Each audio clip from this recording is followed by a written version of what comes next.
The British have been deeply involved in advising the Ukrainian government on various aspects of their resistance to Russia.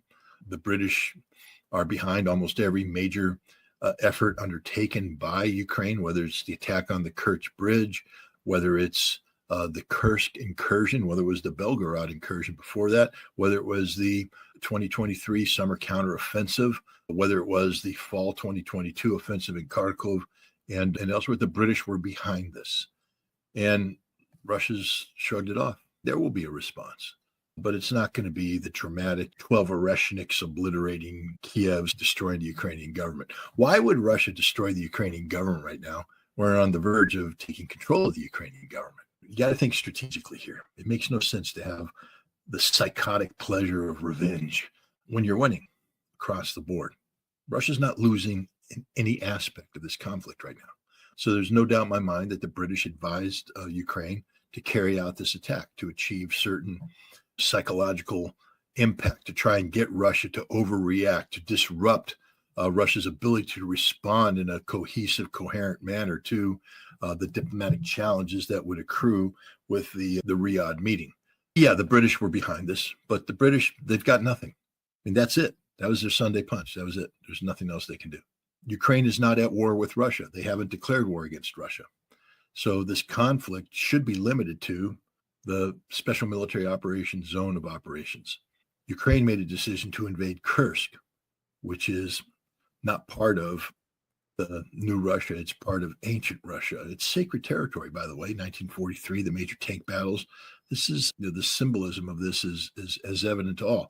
But they don't get the benefit of the doubt. These aren't military soldiers carrying out military orders. They have invaded Russia in violation of Russian law. There is no declaration of war, which makes them terrorists by definition, and Russia will treat them as such. So that's what's happening. Kursk was a major blow to Russia. That was a humiliation to Russia, an embarrassment.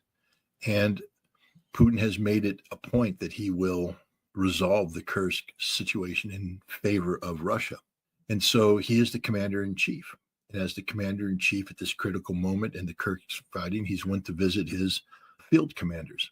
And he wore a camouflage uniform to make a point that he is a war leader, leading a nation at war, even though they call it a special military operation, and that he takes this job very seriously. And it's a reminder to the Russian people, because that's whom he was signaling, that they need to stay on track. Don't get distracted by calls for ceasefire and things of that nature. We were invaded and we have a job to do and we need to finish this job. And he was very tough on how he sees this job being finished. He said that the prosecution's office had been ordered to prepare prosecutions of every single Ukrainian that traveled or foreign mercenary. He said they have no rights under the Geneva Convention.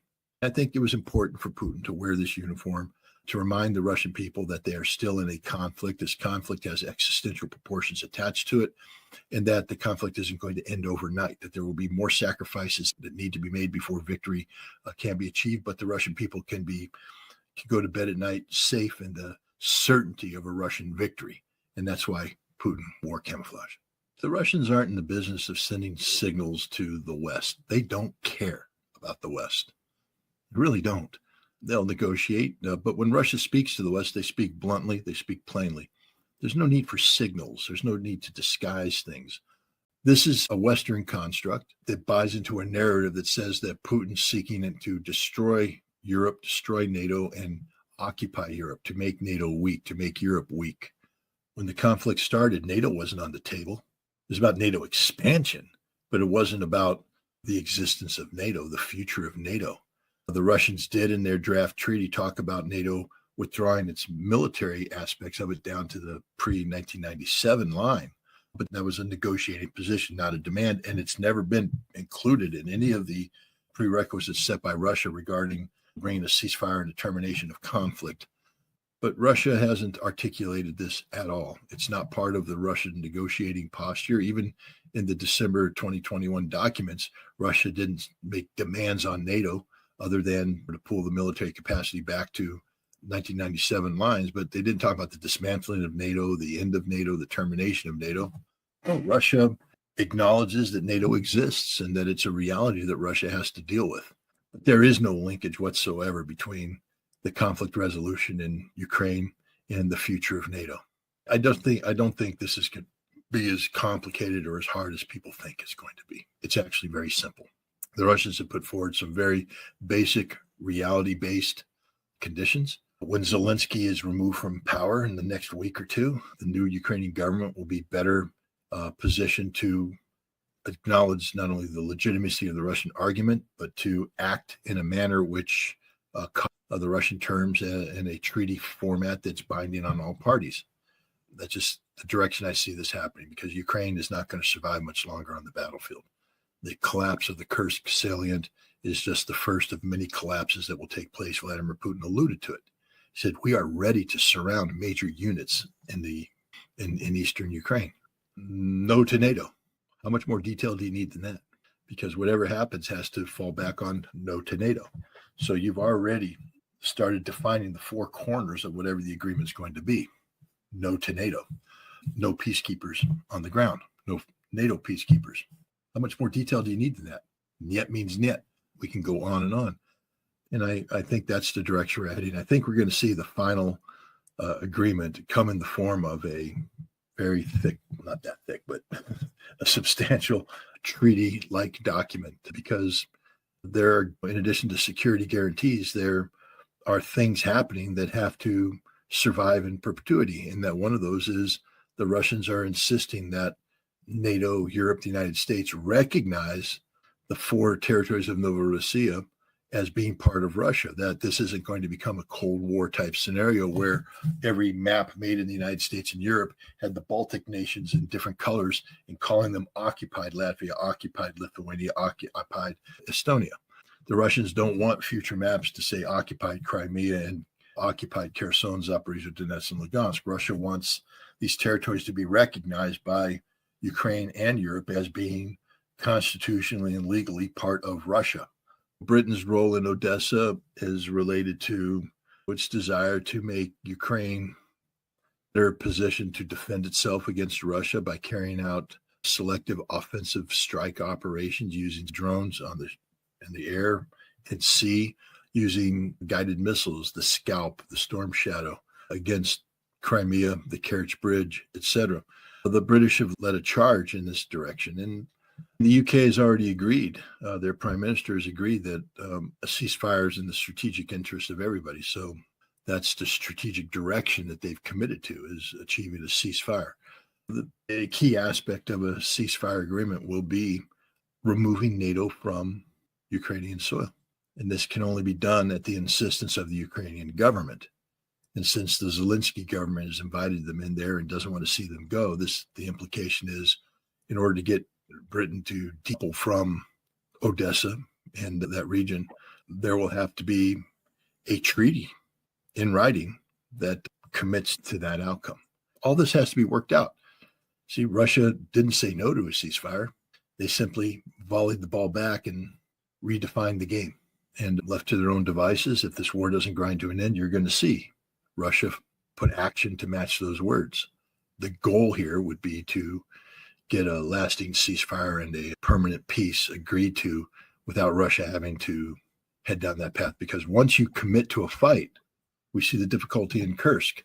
Throughout the concept of a ceasefire in the closing moments of a battle, that if you don't finish the job, you might as well not have fought the battle. Russia needs to finish the job before they can get into some sort of negotiated settlement.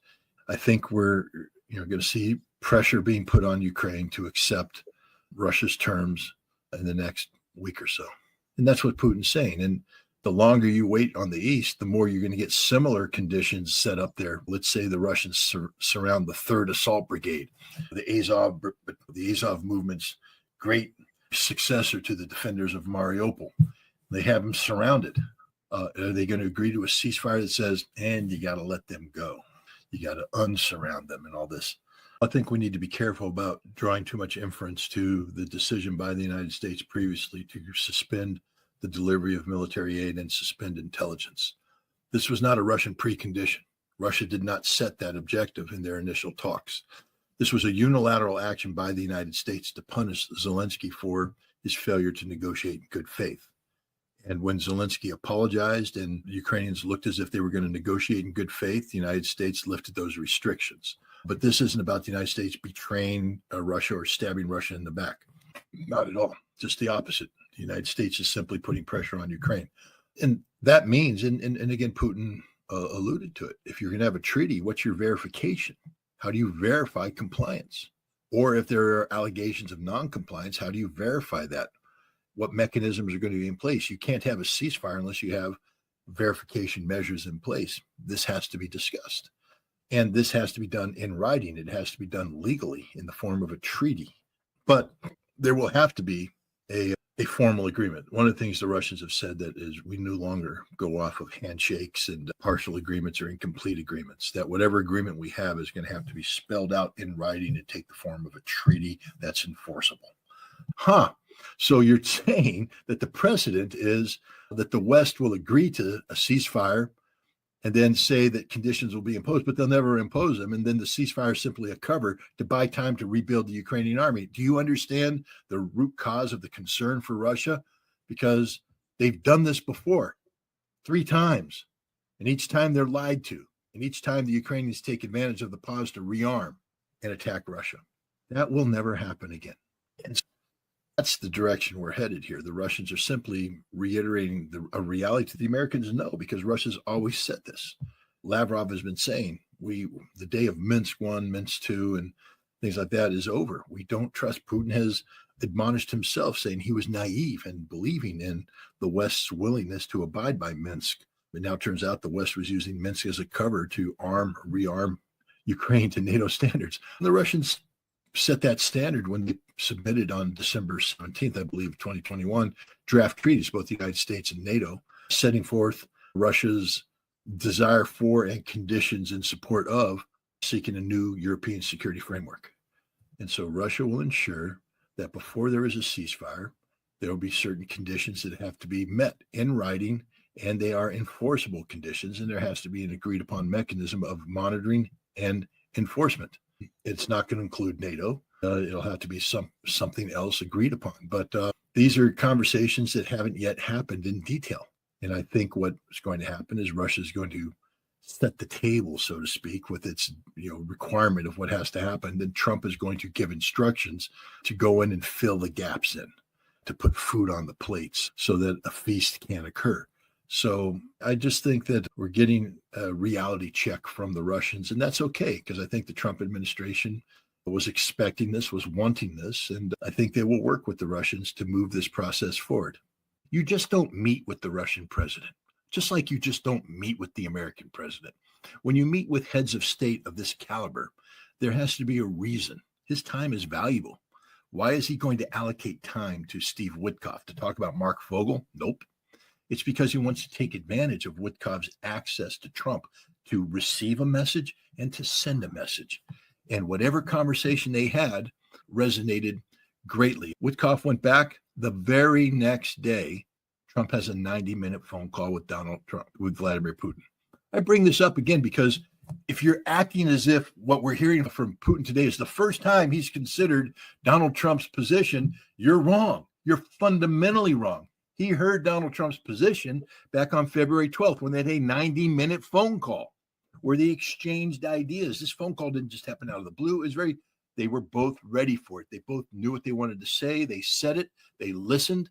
And then it was followed up by a meeting in Riyadh between the Secretary of State and his counterpart, the Foreign Minister of Russia. It wasn't just them. Michael Waltz, the National Security Advisor, met with his counterpart, Mr. Ushakov, and Kirill Dmitriev was there too. He was Steve Witkoff. You had 3 levels of connectivity there. Very detailed exchange of ideas rather than simply Ukraine. I bring this up because what we're seeing here is theater. That's it. This is theater. And it wasn't just a meeting between Witkoff and Putin. Putin brought in somebody else, a name that nobody, unless you've been following Russia intimately, like me, nobody knew before this happened. How many people can honestly say that they knew who Kirill Dmitriev was? When they heard that name, most people went to Google and said, who the hell is Kirill Dmitriev? And why is he meeting with Steve Witkoff? What's the importance? Why is the head of Russia's sovereign investment fund meeting with the emissary of Donald Trump, because they speak the language of international business, and because Dmitriev was setting Witkoff straight on the reality of the Russian economy, the false expectations that Trump had about certain policy directions that could put pressure on Russia. You need to set the record straight, what can be achieved and what can't be achieved, and to talk about the potential of the economic benefits of a renewed economic relationship. This is broader than just Ukraine. In fact, the conversation appeared to discuss almost everything but Ukraine. Marco Rubio, when he met with the Ukrainian delegation in Riyadh earlier this week, wasn't making a final deal. Rubio knew he wasn't making a final deal. What Rubio was doing was beginning a process, but it was a process that was hampered by several things. One, by the Ukrainians themselves. Up until we're refusing to. How can you talk about a negotiated settlement with Russia when the Constitution of Ukraine prohibits negotiation? This seems to be one of those stumbling blocks. These are fundamental things, guys. Previously, they've been dismissed as Kremlin talking points, but they're not. They're statements of fact-based reality. 2, Ukraine will never be a member of NATO. It's just not going to happen. Boom. 3, there won't be European peacekeeping forces deployed to Ukraine. Isn't going to happen. Boom. And we can go on and on. This is the reality that was set forth. And how do you proceed when, no matter what the President of the United States said, because let's just reiterate what Trump has said is some of the foundational understandings that have been reached between the United States and Russia. A, Russia didn't start this war. There goes the entire European narrative that this is a war of Russian aggression. Russia didn't start this war. Russia was right to defend its interests. There's nothing the United States or NATO can do to change that outcome. Russia has achieved dominance and is exploiting this dominance as we speak. And every day that goes by, this dominance gets greater and greater. So eventually the Ukrainian armed forces are going to crack.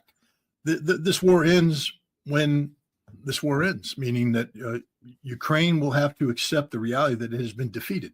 And as the defeated nation, it will have to make certain concessions. Now, Ukraine can be artificially stimulated to continue this fight by the continued provision of weapons, etc., but it's not enough. Just remind everybody that we're at this point 3+ years into this conflict where the United States and Europe have poured in hundreds of billions of dollars worth of assistance, including the most modern technology imaginable, top-of-the-line NATO equipment to Ukraine, and they're still losing. I think the goal of the Trump administration is to get a ceasefire and conflict termination before that happens. But the Russians know one thing for certain. No matter what happens, they're going to win. They're either going to win at the negotiating table or they're going to win on the battlefield. But there's no circumstance here where Russia comes out the loser. So I think Russia is more inclined to be supportive of the American posturing when it comes to the resources of Ukraine than they will be with the British, who just went out and negotiated without coordinating with anybody. It's still a secret agreement. We don't know exactly what was agreed to. But I will tell you this, that it has no weight under international law, and it will be unenforceable. And the British will never see that contract brought to fruition, because between the United States and Russia, that contract will be declared null and void. Reality. Trump just can't come in and say, Trump, first of all, is signing a deal with the Ukrainians that I think overlaps on the British deal. So it's not just the Russians are saying the British deal no longer has meaning. Trump's going to be saying the same thing.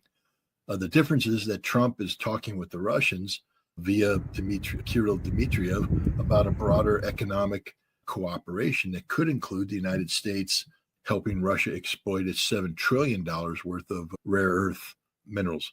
Europe was talking about humbling Russia on the battlefield, that there could be no ceasefire, that this war could only end with a Russian military defeat, and Europe was going to be the one to ensure that defeat occurred. That was the European posture. What the United States did is trap Europe. That's what happened in Riyadh. It's not about trapping the Russians. They're about, oh, look, we outflanked the Russians. You never outflanked the Russians.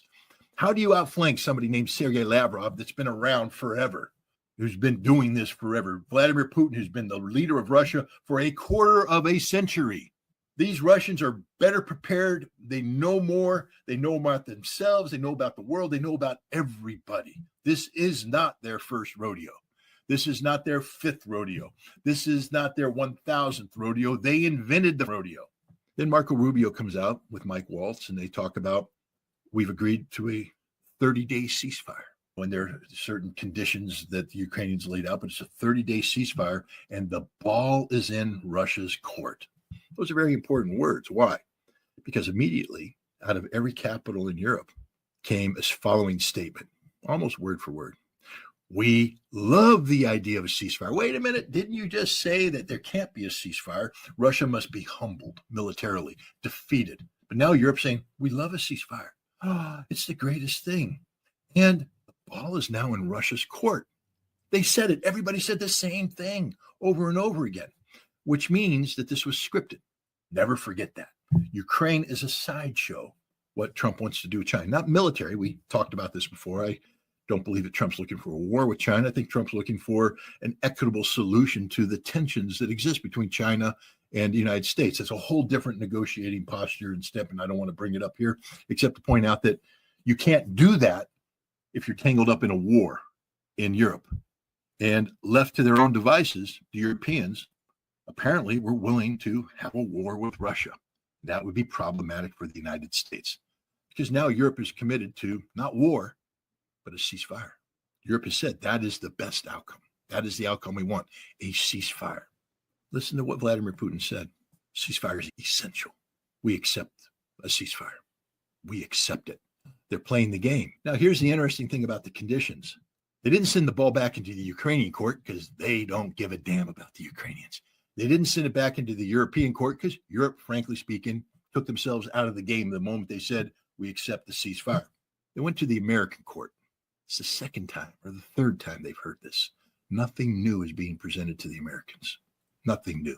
And they will make sure that point's driven home when, as Putin said, maybe there needs to be a phone call between us and Vladimir Putin. One of the reasons why he was so hesitant in the aftermath of 2014 and the failure of Ukraine to abide by the Minsk agreements is that he was cognizant of the fact that Russia had made certain commitments to Ukraine, to respect Ukrainian territorial sovereignty, and that Russia would do what was necessary to adhere to these commitments, even if Ukraine was in violation of its obligations. Russia didn't say, okay, now we come in and do this. Russia, in April 2022, the Istanbul communique said Kherson, Zaporizhia will be returned to Ukraine, along with the territory around Kiev, Sumy, etc. All Russia is saying is now, because of circumstances, Crimea and certain parts of the Donbass aren't going to go back to Ukraine because how Ukraine has treated the Russian population there. But the rest of Ukraine, Russia was saying, that's yours. We don't want it. It was only then when Ukraine continued the conflict at the behest of the British that Russia had to change its tune.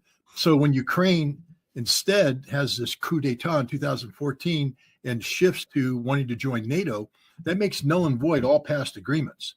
And from the Russian perspective, that changes the foundation of their legal approach to the problem of Ukraine. Prior to that, and a lot of people don't recognize this, but the Russians are very legalistic.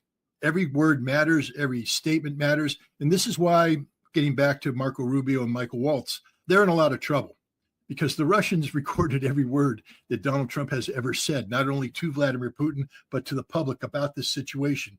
And as Lavrov hinted, he said Trump has spoken very forcefully. The Russians have the archive of everything Trump has said. They haven't forgotten any of that, and they will deploy Trump's statements against Trump, against the United States, as this negotiation goes forward, because there's a lot of inconsistencies between what Trump has said in the past and how the United States is posturing itself today. They know what the 90-minute conversation was between Putin and Trump. So they know what the Russian red lines are. I think what we have at play here is a very complicated game of, and again, because they know how the Russians are going to respond, it is predictable as the day is long. This was, I believe, designed more to trap Europe than it was to trap Russia. And the reason why I say that is that Europe was talking about deploying troops, the nuclear deterrence from France, all this stuff. And so now the Russians say, ball's in your court. And now they have to go back to the Europeans and who have committed to a ceasefire. And it's now a negotiation. And this gets Europe away from the nonsense they're talking about deploying security forces and things of that nature, and get down to the brass tacks of how do we get across the line with a ceasefire. This is the beginning of a negotiation, not the end of a negotiation. And instantly Zelensky says, okay, I'm for a ceasefire, certain conditions. And Europe immediately did a 180 and went, Great move. Ceasefire. We're on board. Ball's in Putin's court. So Europe is now playing the game of ceasefire. And I think that's what the United States wanted to do, is trap Europe and Zelensky into this process. And now they're going to go to Russia, and they know what's going to happen because Trump spoke to Putin. There's no secrets here. Rubio knows what they said, so he knows what the Russian response will be, which is, yes, we're all in favor of the ceasefire. Hallelujah. Thank you. But as we have conditions that have to be met. The British said it, the French said it, NATO said it, Italy said it, the whole Europe said, this is brilliant. We're in concert. The ball's now in court. So they have bought into this package, which means they bought into the process. Now the process is going to go to Moscow, and it's going to be very difficult for Europe to disengage. See, the United States has sucked Ukraine into this. Now they're going to go and hit the Russians. They know what the Russian response will be, but they need to get that articulated in response to something Ukraine's put down. And it begins a larger, broader process of negotiation that Europe can't back out of now. We wouldn't allow the British to interpret the American Constitution. And with all due respect to the Russians, they don't get to interpret the Ukrainian Constitution. But Ukraine is the sole party that gets to say what is constitutional and what isn't. And then it's up to sovereign states to decide that Russia's made it clear that they don't view Zelensky as the legitimate president. NATO, Europe, and the United States continue to view him as such. I think that's, in retrospect, it's the only thing that makes sense, because otherwise we're talking about two brain dead people up there saying things that they know have no significance. The Russians will not accept these terms. Putin has made that quite clear. When you have the president of Russia and the president of the United States speaking on such an important issue, that's bad news for Europe, and that's bad news for Ukraine, because the United States is going to agree to most, if not all, of Russia's conditions, because it's a game we started. We got Ukraine to agree to play the game, and then we got Europe to buy into the rules of the game. I don't think that this is going to be the last negotiation, but I think this is the most important negotiation. Everything else was a setup for this. The Ukrainians have committed to a process. Europe has bought into the process. Russia agrees to the process. We have a tennis match. And now Russia is sending the ball back, but the player isn't Ukraine. Now the Russians are saying reality-based, because that's the other thing that the Trump administration kept talking about, whether it's Pete Hegseth or whether it was J.D. Vance, whether it's Marco Rubio, whether it's the president himself. We have to be dealing with the situation as it exists on the ground, the reality of it. And Russia is about to set forth. He is so far removed from reality, it's not even funny. So he's finished. It's the end of Zelensky. And when Zelensky goes, you're going to see a collapse of Ukraine, political will, social will. And all Russia has to do, keep the game playing until Ukraine gets into a position where they will comply with Russia's demands. And Europe will have no choice but to follow along. This is the game that's being played. It's called diplomacy. It's a master class being put on by the Russians, and I believe with the assistance of the United States. First of all, let's understand the following. Zelensky, the United States humiliated him in Washington, D.C., and then he was in Riyadh meeting with the Crown Prince, but he wasn't allowed to be the head of the delegation. And right now, inside in Kiev, you hear talk now that he's out. He's done. And my guess is that he'll be out of there within 2 weeks. I don't know where he physically is right now. I don't know if he's on the sidelines of the G7 meeting. I don't know if he returned to Kiev, but he can't last long in Kiev. He's been discredited as a leader, humiliated as a leader, and he has once again directly contradicted the United States after a meeting where his negotiating team received information from Marco Rubio about territorial concessions, that this isn't going back to 2014 or 2022. It's dealing with the reality that exists today. And the Ukrainian delegation went, yeah, we understand that. Zelensky came out and said, no, 2014. We get everything back. We get all of Novorossiya, Kherson, Zaporizhia, Donetsk, Lugansk, and we get Crimea. That's the only term. And I think that once Trump and Putin nail down the basics, they'll bring in a closer who'll come in and close the deal. And that's going to happen in a matter of weeks. I think the Ukrainian government collapses. Now you have the conditions to where Russia can come in and participate in a post-conflict election that gets their man installed, gets a parliament, a Rada installed that's willing to make the constitutional changes that Russia views, who will agree to demilitarization on the terms set forth by Russia. And Europe will have no choice but to comply with this. This is what happened in Riyadh. Europe was trapped into a position where a ceasefire is now the primary policy objective, as opposed to humbling Russia, defeating Russia, all the things they were talking about. That's not being talked about now. They're talking about the necessity of a ceasefire. This is the game. We're moving towards a ceasefire, the conditions that need to be met to make a ceasefire possible. Who's not in Moscow right now from the United States? Marco Rubio. Why isn't the Secretary of State, who has been involved in these negotiations, not present for the most important negotiation? Because he's always been a figurehead. There's somebody else pulling the strings, somebody else calling the shots. And Rubio isn't needed for this. In fact, he's a distraction from this because Rubio has tainted himself with the Ukrainian brush and the European brush. So he's over there now playing with Europe. What happened to the last person who was supposed to be the one leading the efforts and they got sidelined and sent to Europe? His name was Keith Kellogg.